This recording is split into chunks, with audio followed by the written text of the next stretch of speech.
Hexham Place looks like a postcard of London respectability, until servants and masters alike find their private worlds colliding in lethal ways. Beat.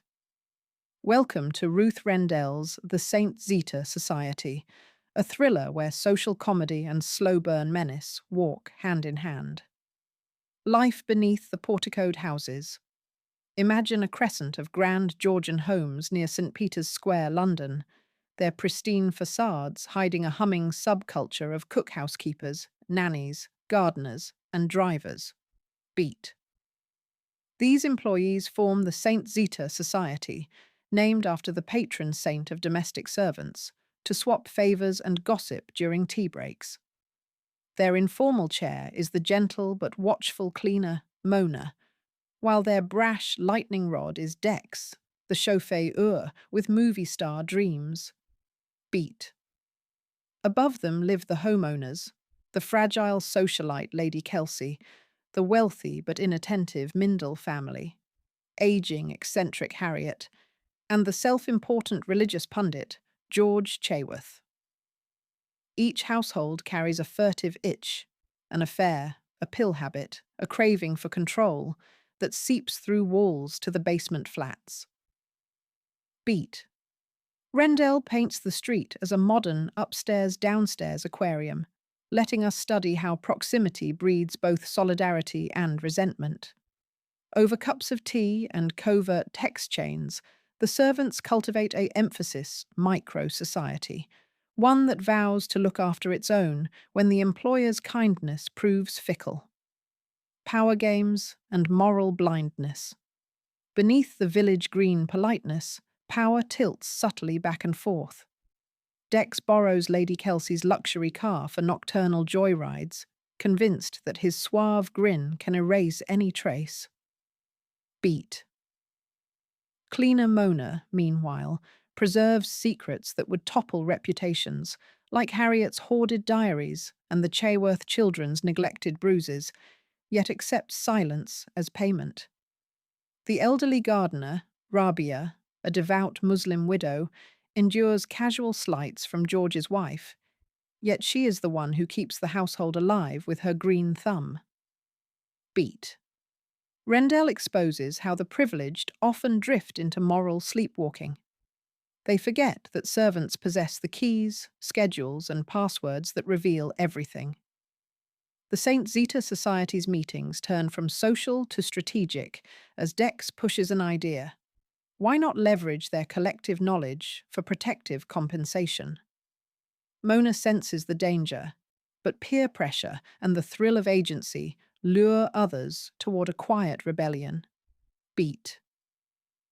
Here the author wields emphasis irony like a scalpel, illustrating that those ruling the roost may be least aware of the storm gathering under their own roofs. Murder, madness, and misread signals. Pressure finally detonates when Harriet, the aloof spinster with a talent for provocation, fires her carer on a whim. Beat. Dex sees a chance to pilfer her jewellery, timing the break-in for a night when Harriet's mentally unstable nephew, Henry Peachy, is secreted in the empty house. Henry, obsessed with purity and biblical doom, misreads Dex's intrusion as satanic assault, grabs a heavy marble bookend, and bludgeons him. Beat. Dex's death ripples like a shockwave through Hexham Place. The Saint Zita Society, terrified that exposure will tarnish them all, chooses a collective lie. Dex must have vanished on one of his legendary escapades.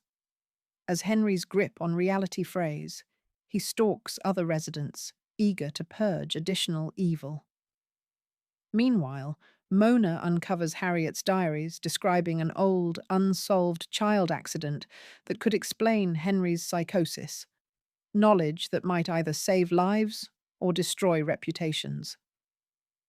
Beat. Rendell orchestrates suspense with clockwork menace, reminding listeners that emphasis.secrets are flammable and every match has a hand behind it. Threads unravel and irony claims its due. The police investigation begins as a low murmur, then swells when Dex's abandoned car appears by the Thames. Beat. Evidence points not only to Hexham Place, but to the very class divide the street embodies.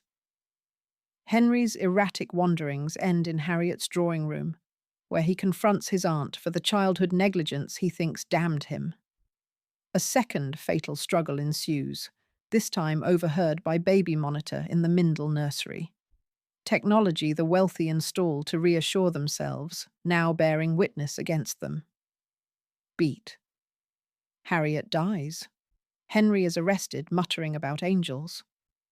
Mona, burdened by the diaries, slips them anonymously to the police, ensuring a measure of truth, yet shielding fellow servants from scandal.